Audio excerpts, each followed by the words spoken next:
Let's talk about making the Ella dress in knit, and specifically about making the faux placket. There are a few little extra tips that I'm going to give you. Pretty much the instructions are like the regular instructions in the pattern, but a few other things I'll talk about here that might make it in knit, making it in knit a little bit easier. I have the front of my dress cut out already. That's this blue fabric, and my placket is going to be white, and I have that cut out as well. But let's talk a little bit about the pattern piece. You can see that the placket piece is it's marked to be cut on the bias. That's a design element of this pattern. We are not doing it on the bias because we want there to be stretch in the placket. Actually, we don't want there to be stretch in the placket. That's why we're going to interface it in a minute. And really with knit fabric, it is ideal if everything is cut on the same grain, all the pieces in the pattern. So what I would do with knit is go ahead and cut it on the straight grain no matter what. You know, the bias is really cute, like the dress on the front of the pattern, the little pink dress that has the placket, you know, in a differing direction from the body of the fabric. That's really cute, but that's not something that we want to do with knit fabric. So all of mine is cut on the straight. I've also interfaced it. The interfacing is not optional. We don't want it to be stretchy at all. So this is just baby interfacing. You're going to adhere that to your pattern piece. Cut, you know, two pieces out, one of the actual fabric, one of the interfacing, and adhere those two very well together. And then it's time to press. Now, if you've ever pressed knits before, you know it's not always the easiest thing to really get a good crease. And really it just takes some elbow grease and some pressing straight down. So what you're going to do is fold your pattern piece 1/4 of an inch to the wrong side, press it really hard on that side, flip it over and press the other side as well. You know, several seconds holding it with a lot of pressure. And then after you've gotten one edge done, you do the same thing to the other edge. You know, do it from the right side and do it from the wrong side. And then also the same thing with one end. One end is going to be pressed under as well. So once you have that pressed very well, you are ready to get it pinned or glued to your dress. Now you can see here that I have marked my center front. The pattern tells you to do that, you know, to mark it. What I like to do is extend this center front marking down really low so that it is going to be lower than my placket, so that I'm going to be able to see the center front line below the end of my placket. This fabric is really busy and it's also stretchy, so if I have that mark there, that's going to help me just make sure that I get it straight because it does look funny if it's a little bit off. So you can either, you know, you're going to line this up with your center right up here at the top, and I can move my fabric up here, and you can see that I can also see down here at the bottom that line where I'm going to line it up.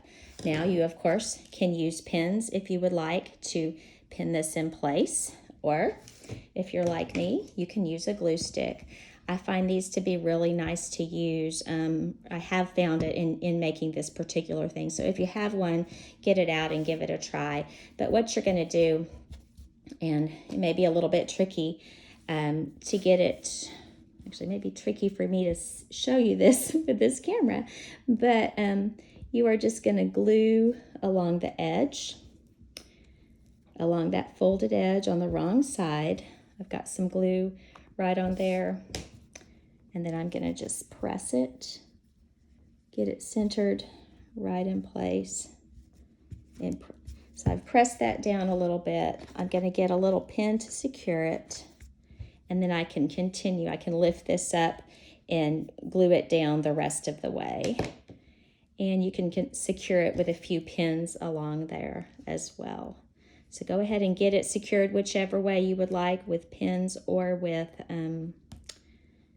glue. And when you come back, we'll talk a little bit about stitching. Now we're ready to stitch. I did use the glue, and you can see that you know, it's pretty well adhered down here, so that's pretty nice, but it is totally great if you put pins in too. If you don't have any glue, that is just fine. I do have a few pins down in here just to hold it, just to secure it. even more on the area that I haven't sewn yet. But another good thing to do if you have it is to use an edge stitch foot. You can see that this particular foot right here has this little bar right here in the middle, and I can use that bar to line my fabric up. So if I put everything down there, now you can see that this little edge blade along here is lined up right here with the edge of my placket. Now what I can do is move the needle position over, and that's going to give me a nice straight edge all the way along here. So if you have an edge stitch foot, certainly give that a try.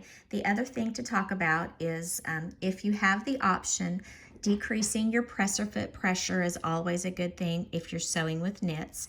My machine is set at a default of 50. I like to do it at least down to 24 or 25 when I sew with knits.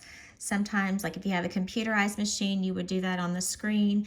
I've had other machines where it was just a knob that I turned on the top.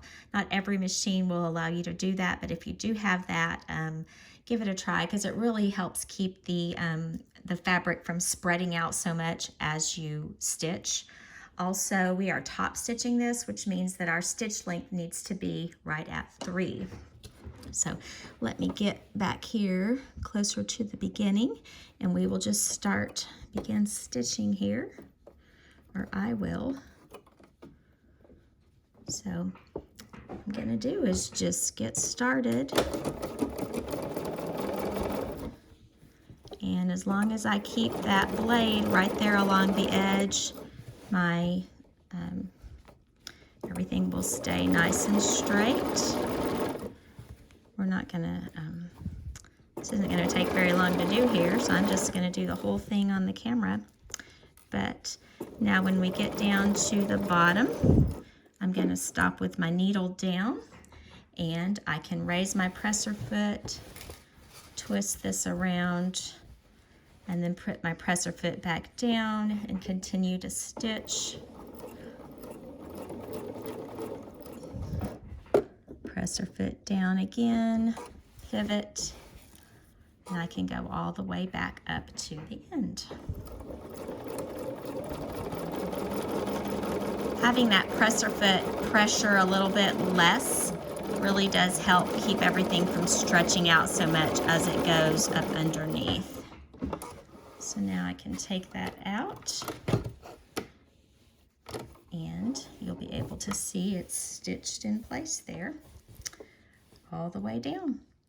So now we're just ready to move on to the next step in the pattern, and you can follow that along and get it all finished up.